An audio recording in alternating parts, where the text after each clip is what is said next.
We're told in the Sunday newspapers today that there never was a black hole. This is not just a line in a column, it's an accusation that the government invented a crisis in order to raise taxes and shift blame.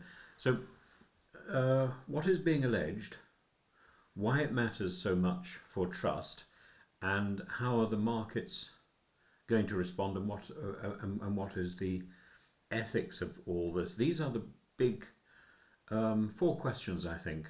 What happened, what's alleged, why it matters, and the ethics. A fiscal black hole is really not a real object, it's a forecast gap, and it's the difference between what the government is expected to borrow on unchanged policy and the maximum borrowing allowed under the Chancellor's own fiscal rules over the next 5 years. If borrowing on current plans is forecast to be higher than the rule allows, you have a hole that must be filled by tax rises or spending cuts. The Office for Budget Responsibility does the technical forecast, the Chancellor chooses the rules, the policies and the spin. In this case, the core question is very simple. Did Rachel Reeves actually face a huge gap that forced her to raise taxes, or did she choose to raise taxes and then sell the choice as the only responsible response to an imaginary emergency that she and the Prime Minister had been creating for the last year? The controversy really exploded when the OBR published a detailed letter to the Treasury Select Committee setting out its interactions with the Treasury, and the key points are: on the 17th of September, the OBR's first pre-budget estimate showed only a 2.5 billion shortfall against Reeves' fiscal rule, not tens of billions. Over the autumn, higher than expected tax receipts from rising wages and inflation improved the picture. The 31st of October, the OBR told the Treasury that on unchanged policy, the Chancellor actually had about 4.2 billion of headroom, a surplus, not a hole. Crucially, the OBR says no changes were made to that pre-measures forecast after the 31st of October. The story that better than expected forecasts arrived in mid-November and magically saved us from an income tax hike is simply not true on the watchdog's own account. In Richard Hughes' careful civil service phrasing, Reeves at no point faced a shortfall larger than 2.5 billion, and by the 31st of October she had a positive margin of 4.2 billion. That is the foundation for the claim that the black hole that she's been going on about never existed. Against that timeline, you have to look at the political messaging. From September onwards, journalists were repeatedly briefed by the government sources about a 20 to 30 billion pound black hole and the need for roughly 30 billion pounds of tax rises. Robert Peston and others reported that this was the scale of the problem Reeves had to solve. On the 4th of November, 4 days after being told she had a surplus, Reeves gave a sombre Downing Street speech warning of weaker than thought productivity, Trump's tariffs and hard choices ahead. The clear expectation was that the headline income tax might have to rise. For days the Treasury allowed the narrative of a vast black hole to circulate, briefing that the Chancellor was wrestling with terrible numbers and might be forced to break manifesto pledges. Then in mid-November, the trailed rise in the basic rate of income tax was quietly dropped. Treasury sources told journalists that this was because the forecasts had improved. The OBR now says the forecasts had not changed since the 31st of October. So the sequence is: forecaster says small gap, then a modest surplus. Chancellor and officials talk as if there is a massive deficit. The Chancellor then claims to have been rescued by better forecasts that did not, in fact, arrive. When the budget finally came, Reeves said she didn't raise the main income tax rate, but she did deliver around 26 to 30 billion pounds of tax increases through freezes to thresholds and a range of other measures, pulling about 1 million more people into higher bands over time and raising taxes on dividends, property, travel and more. And that she's used that revenue to fund a large expansion of welfare spending, notably by ending the two-child benefit cap and increasing support for some families by thousands of pounds per year, and building up a larger fiscal buffer, more headroom under her own rules. You can absolutely defend these choices. More distribution, more welfare, more resilience in the numbers. What is in dispute is whether she was straight about the fact that they were choices, not forced emergency repairs. Once the OBR letter was published, the political reaction was immediate. Kemi Badenoch, now just the Conservative leader, accused Reeves of having lied to the public to justify record tax hikes and called for her to be sacked.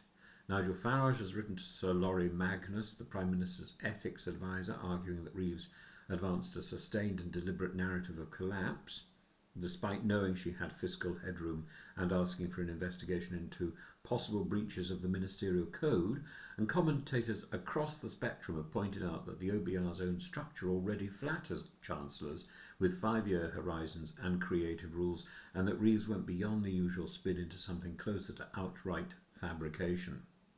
Downing Street, however, has backed her. Number 10 insists she did not mislead the public or the markets, and that she was describing genuine challenges from weaker productivity and global turbulence. Reeves herself has repeatedly denied lying, saying she made fair and necessary choices, that she will be Chancellor for years, and that the budget reflects her priorities: cutting child poverty, protecting public services, and avoiding austerity. So we have, very starkly, two different narratives, one of deliberate deceit, one of tough but honest stewardship.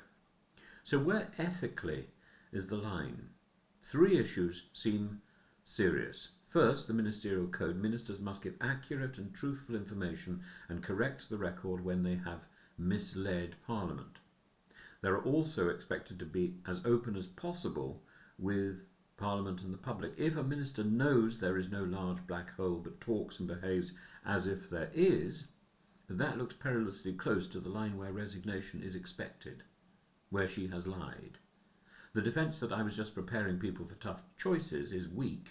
You can prepare people for tough choices while telling the truth. I have headroom, but I intend to use it for X, Y, and Z, which will mean higher taxes than we implied at the election.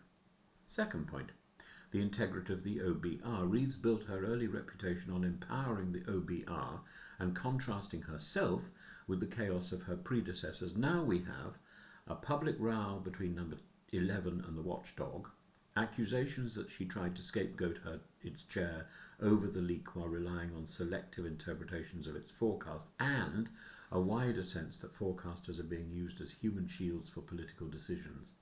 If chancellors turn an independent watchdog into a prop in their narrative, they damage a key institution of fiscal scrutiny. Third point, the markets themselves. Reeves herself kept warning that if she resigned, markets would panic.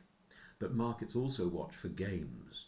Weeks of briefings about massive holes, U-turns on income tax, a leaked budget, and then revelations that the hole never existed. This is precisely the sort of circus that pushes up risk premiums. Bond investors are not moralists, they are realists. They can live with a high-tax government.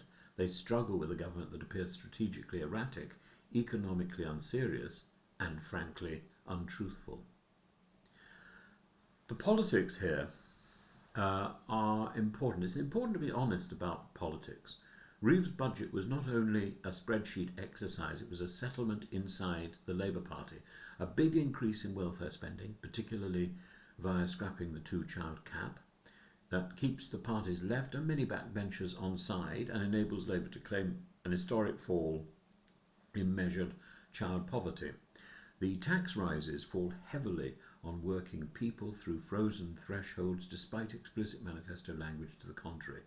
Other spending areas, including parts of education and capital investment, are squeezed hard.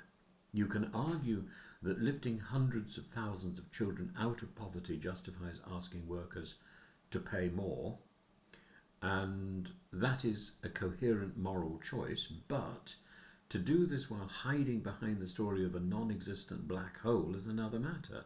It suggests a government that wants the credit of compassion without the honesty of admission. Yes, we are taxing you more to fund this. And because Sir Keir Starmer was fully briefed on the OBR numbers and joined Reeves in the budget board that signed off these choices, the scandal now wraps around him too. If she falls because she misled the country, he will be accused of condoning it. So, when we say today that there never was a black hole, we're not nitpicking over a forecast, we're identifying 3 deeper fractures. Truthfulness, when ministers can present elective policy as forced necessity and still claim to be honest. Institutional trust, whether the OBR is a referee or a stage prop, and whether fiscal rules are a discipline or a pantomime. And 3, consent for taxation, whether voters can be brought with you on high tax choices if they suspect the justification was contrived. A chancellor can survive being unpopular. A chancellor who is widely regarded as unbelievable, as a liar, is in much greater trouble with Parliament, with the public, and with the markets, whose goodwill she herself insisted was vital. Whether Rachel Reeves keeps her job will depend on ethics investigations, party discipline, and bond yields. But the wider question is this: next time any chancellor tells us that there is a black hole, will we assume they are describing the state of the public finances or the state of their own political imagination? That, I suspect, is the real danger that has been done this week. It's about credibility. And Rachel Reeves has ensured, number 1, that she has none, and number 2, that any future chancellor, particularly a Labour chancellor, is deprived of that credibility.